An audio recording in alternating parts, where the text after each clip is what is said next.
और आपको बता दें, पहलगाम आतंकी हमले को लेकर सुरक्षा के लिए कैबिनेट समिति यानी CCS की बैठक हो रही है। 7 लोक कल्याण मार्ग पर हो रही इस बैठक में केंद्रीय गृह मंत्री अमित शाह और राष्ट्रीय सुरक्षा सलाहकार अजीत डोभाल भी भाग ले रहे हैं। बेहद अहम है ये बैठक और लगातार जो है केंद्रीय गृह मंत्री अमित शाह, प्रधानमंत्री नरेंद्र मोदी जो सुरक्षा की स्थिति है उस पर नज़र रखे हुए हैं और सुरक्षा के लिए ये कैबिनेट समिति की बैठक हो रही है। अपने आप में ये बेहद अहम बैठक है, सभी की नज़रें इस पर लगी हुई हैं। केंद्रीय गृह मंत्री अमित शाह जो श्रीनगर से वापस आ चुके हैं वो CCS की बैठक में शामिल हैं, तो सुरक्षा के लिए कैबिनेट समिति की बैठक जारी है और सरकार लगातार नज़र रखे हुए है सुरक्षा की स्थिति पर। सुरक्षा समीक्षा जो है वो लगातार जारी है और आपको बता दें कि आज केंद्रीय गृह मंत्री अमित शाह ने भारी मन से पहलगाम आतंकी हमले में मारे गए लोगों को श्रद्धांजलि अर्पित की और सोशल मीडिया के जरिए कड़ा संदेश देते हुए गृह मंत्री ने लिखा, भारत आतंक के आगे नहीं झुकेगा और इस कायराना आतंकी हमले के दोषियों को बख्शा नहीं जाएगा। तो कड़ा संदेश गृह मंत्री अमित शाह का, जिसमें उन्होंने कहा है कि भारत आतंक के आगे नहीं झुकेगा और किसी भी दोषी को बख्शा नहीं जाएगा। गृह मंत्री अमित शाह ने पहलगाम में पीड़ित परिवारों से भी मुलाकात की और उनसे बातचीत भी की। उन्होंने श्रीनगर में पुलिस कंट्रोल रूम पहुंचकर वहां मृतकों के पार्थिव शरीर को पुष्पांजलि अर्पित की। गृह मंत्री ने कल श्रीनगर में पहलगाम में पर्यटकों पर कायराना आतंकी हमले के बाद श्रीनगर में वरिष्ठ अधिकारियों के साथ उच्च स्तरीय बैठक की समीक्षा बैठक भी की।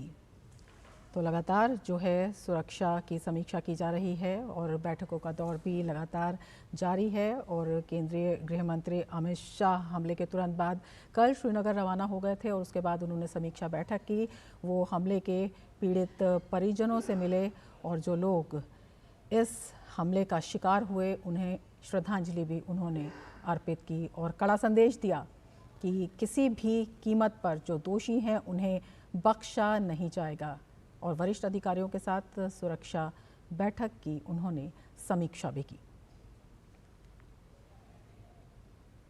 और रक्षा मंत्री राजनाथ सिंह ने पहलगाम हमले को लेकर कड़ा बयान दिया है। रक्षा मंत्री ने कहा है कि इस कायरतापूर्ण घटना का करारा जवाब दिया जाएगा। उन्होंने कहा कि आतंकवाद के खिलाफ अपनी जीरो टॉलरेंस की नीति पर देश कायम है।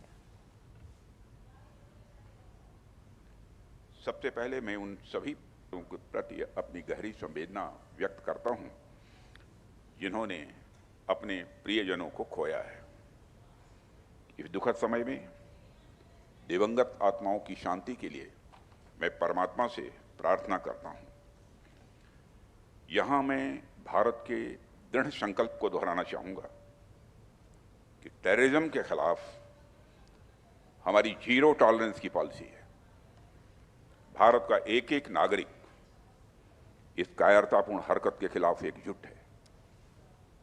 मैं इस मंच से देशवासियों को आश्वस्त करता हूं, घटना के मद्देनजर भारत सरकार वो हर कदम उठाएगी जो जरूरी और उपयुक्त होगा।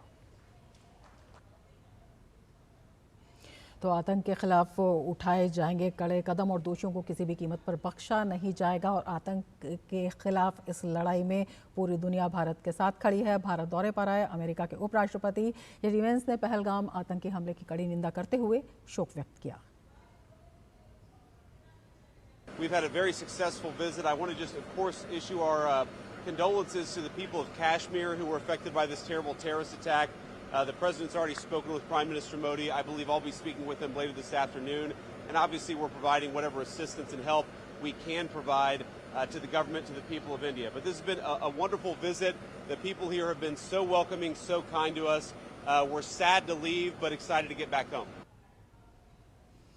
तो आतंक और आतंकियों को कड़ा संदेश। कश्मीर घाटी में कई गुना सुरक्षा बढ़ा दी गई है। सेना, CRPF और पुलिस का संयुक्त तलाशी अभियान लगातार जारी है। हर कोना जो है छाना जा रहा है और पहलगाम आतंकी हमले के दहशतगर्दों के चेहरे भी सामने आ गए हैं। सुरक्षा एजेंसियों ने घटना में शामिल 3 आतंकियों के स्केच तैयार किए हैं। तो लगातार जो सुरक्षा बल हैं वो अपने संयुक्त अभियान को वहाँ पर जारी रखे हुए हैं और लगातार जो सर्च ऑपरेशन है वो जारी है और 3 आतंकियों के स्केच जारी कर दिए गए हैं। कुलगाम में भी एक एनकाउंटर चल रहा है और वहां पर कुछ दहशतगर्दों को घेरा भी गया है। तो किस तरह से ये सुरक्षा अभियान लगातार जारी है और जिस तरह से लगातार सरकार समीक्षा कर रही है, सीसीएस की बैठक भी चल रही है, इसी पर हम चर्चा करेंगे। हमारे साथ हमारे मेहमान जुड़ चुके हैं। अपने मेहमानों का हम परिचय करा देते हैं। विक्रम सिंह हमारे साथ जुड़े हुए हैं, फॉर्मर डीजीपी यूपी, और मेजर जनरल संजय सोनी हमारे साथ जुड़े हुए हैं, डिफेंस एक्सपर्ट हैं। संजय जी, सबसे पहले आपसे समझना चाहेंगे, जिस तरह से ये कायराना हमला वहाँ पर दहशतगर्दों ने किया, किस तरह की मंशा जो है वो आपको दिखाई देती है और किस तरह का जो आप देखते हैं अगर अलग अलग पहलू से इस हमले के ज़रिए वो नाकाम संदेश देने की कोशिश की गई? बिल्कुल रमा जी, सबसे पहले तो आपके चैनल के थ्रू ये मैं अपनी श्रद्धांजलि अर्पित करता हूँ जितने हमारे जो शहीद हुए हैं, जो मारे गए वहाँ पर लोग और निहत्थे थे। कायराना हमला है, ये बात देखी जाएगी कि हमला क्यों किया गया। देखिए, कश्मीर जब से 370 हटा उसके बाद से लगातार अमन आ गया, शांति आ गई, डेवलपमेंट हो रही है। पिछले साल ही 2 करोड़ 35 लाख टूरिस्ट गए थे जम्मू कश्मीर में, जिसमें कश्मीर में ही 35 लाख से ज़्यादा टूरिस्ट गए थे और 43,000 फॉरेन टूरिस्ट गए थे। यानी कि लोगों को काम मिल रहा था, धंधा मिल रहा था, कोई टैक्सी चला रहा है, कोई होटल चला रहा है, कोई रेस्टोरेंट चला रहा है, कोई घोड़े चला रहा है, कोई गाइड कर रहा है, दुनिया भर के काम। और जो वहाँ जो सामान बनाते तो बिक रहे थे दबादब, चाहे शॉले हैं या पेपर वैशी है, कई चीज़ें जो वहाँ की लोकल हैं वो सामान बिक रहा था, सब होटल फुल। ये बात देखा जाए, बदलाव क्या आया?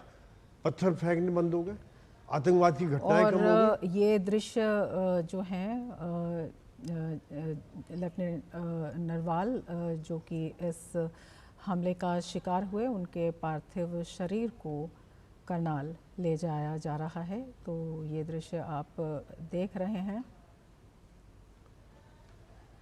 तो उनके पार्थिव शरीर को ले जाया जा रहा है। तो लेफ्टिनेंट नरवाल, उनके पार्थिव शरीर को जो है करनाल ले जाया गया है और ये दृश्य आप देख रहे हैं। करनाल में नौसेना के लेफ्टिनेंट विनय नरवाल के पार्थिव शरीर को ले जाया गया है और ये बेहद दुखद है, मर्मांतक है और अपने आप में दहशतगर्दों की जो कायराना हरकत है उसको दिखाता है। विक्रम सिंह जी, आपके पास आना चाहेंगे, आपसे समझना चाहेंगे, जिस तरह की मॉडस ऑपरेंडी कश्मीर में दिखाई देती है, ये पहली बार नहीं है, पहले भी इस तरह के हमले हुए हैं। किस तरह की स्ट्रैटेजी आप देखते हैं और क्या इस हमले से लगता है कि जो सुरक्षा व्यवस्था वहाँ पर, जिस तरह से वहाँ पर जो नॉर्मलसी थी और जिस तरह से वहाँ पर तमाम वो चीज़ें हुई जो पहले नहीं हो रही थी, उससे आतंकियों में बौखलाहट दिखाई दी। लेकिन क्या वो पूरा एरिया ऐसा है कि क्योंकि कश्मीर में बहुत सारे ऐसे दुर्गम इलाके हैं जहां पर कहा जाता है कि जो सुरक्षा व्यवस्था हर जगह होना मुमकिन है? जी नमस्कार, आपने सही बिंदुओं पर संकेत दिया है। हर जगह पूरी अभेद्य सुरक्षा व्यवस्था संभव नहीं है। कुछ आलोचकों ने यहां तक कहा कि हमारे पास इंटेलिजेंस इनपुट्स थे। मैं यही कहना चाहूंगा, इंटेलिजेंस इनपुट्स थे, मैं मानता हूं, लेकिन वहां की टोपोग्राफी, जनरल साहब ने, आपने पूछा, जनरल सोई साहब ने बताएंगे आपको कि वहां इतना आसान नहीं है। सैकड़ों किलोमीटर का जो दुर्गम बॉर्डर है, जंगलात के एरिया है, अनड्यूलेटिंग लैंडस्केप है, वहां पर चप्पे चप्पे पर कर्मचारी लगाना या सुरक्षा बल लगाना मुमकिन नहीं, असंभव है। लेकिन intelligence based operations, pin pointed operation संभव है, लेकिन हम इसके बारे में बाद में चर्चा करेंगे। लेकिन जो इसके पीछे जो बैकग्राउंड था, अगर आप ये देखें कि जनरल असीम मुनीर ने ये कहा था कि कश्मीर हमारी जुगुलर वेन है, और इसके पहले मौलाना कसूरी ने ये पिछले वर्ष पाकिस्तान ऑक्यूपाइड कश्मीर में कहा था कि अब हम दहशतगर्दी की घटनाएं बढ़ाएंगे। कश्मीर की तरक्की, जैसा जनरल साहब ने संकेत दिया, और होटल और पर्यटन इंडस्ट्री तो एक थी, वहां पे लुलु मॉल खुल रहा है, वहां पे इंडस्ट्रीज आ रही हैं, वहां पर फूड और कैनिंग इंडस्ट्री आ रही है। ये पाकिस्तान बर्दाश्त नहीं कर सकता था। तो दो बातें थी कि भारत को विश्व पटल पर बदनाम करना और भारत के सौहार्द को बिगाड़ना। उसने ये सोचा कि अगर कुछ सौहार्द बिगाड़ने में, क्योंकि जिस प्रकार से नृशंस हत्या की गई, बेगुनाहों की निर्मम हत्या की गई, उससे साफ संकेत था कि सांप्रदायिक घटनाक्रम को एक दूसरे लेवल तक बिगाड़ देना। क्योंकि जिस तरीके से चिन्हित करके आप बहुत सुसंस्कृत चैनल में बाकी चीजें नहीं बताऊंगा, लेकिन जिस तरीके से उन्होंने चिन्हित कर करके हिंदू पुरुषों की हत्या की, वो नृशंस होने के साथ साथ पाशविक भी थी और एक तरफा थी। अब हम ये देखें कि सांप्रदायिक तनाव पैदा करना भारत में, भारत को बिगाड़ देना और कश्मीर को अंतर्राष्ट्रीय पटल पर ले जाना, इन 3 बिंदुओं को लेकर के ये इन्होंने कहा था और स्पष्ट आईएसआई का रोड मैप है। पाकिस्तान के डिफेंस मिनिस्टर कहते हैं कि इसमें हमारा कोई लेना देना नहीं है। ये तो वही बात हुई, चोर की दाढ़ी में तिनका। आपसे पूछ कौन रहा है? आपके फुटप्रिंट्स और M4 मशीन कार्बाइन राइफल का इस्तेमाल, AK सीरीज के राइफल्स का इस्तेमाल, ये जब कभी वहां कश्मीर में होता है, इसकी ओरिजिन सीधी जाती है पाकिस्तान से, क्योंकि कारतूस वगैरह हमेशा उसकी सप्लाई पाकिस्तान से होती है। तो ये कह देना हम जिम्मेदार नहीं है, ये कोई आपको बचाव का रास्ता नहीं देती है। इसके पहले भी बालाकोट हुआ था और मैं उम्मीद करता हूं कि करारा जवाब जिसके कि संकल्प हमारे रक्षा मंत्री जी ने किया और हमारे राजनेताओं ने दिया है, मैं उम्मीद करता हूं कि एक एक कतरा जो बहा है निर्दोष रक्त का, उसका प्रति उत्तर और उसका जवाब जरूर पाकिस्तान और आईएसआई से लिया जाएगा। लेकिन जो पूरा घटनाक्रम है भारत को बदनाम करने के लिए, कश्मीर की प्रगति से, अनुच्छेद 370 को हटाए जाने से, कश्मीर का एक भारत का अभिन्न अंग है, इसमें कोई बात नहीं।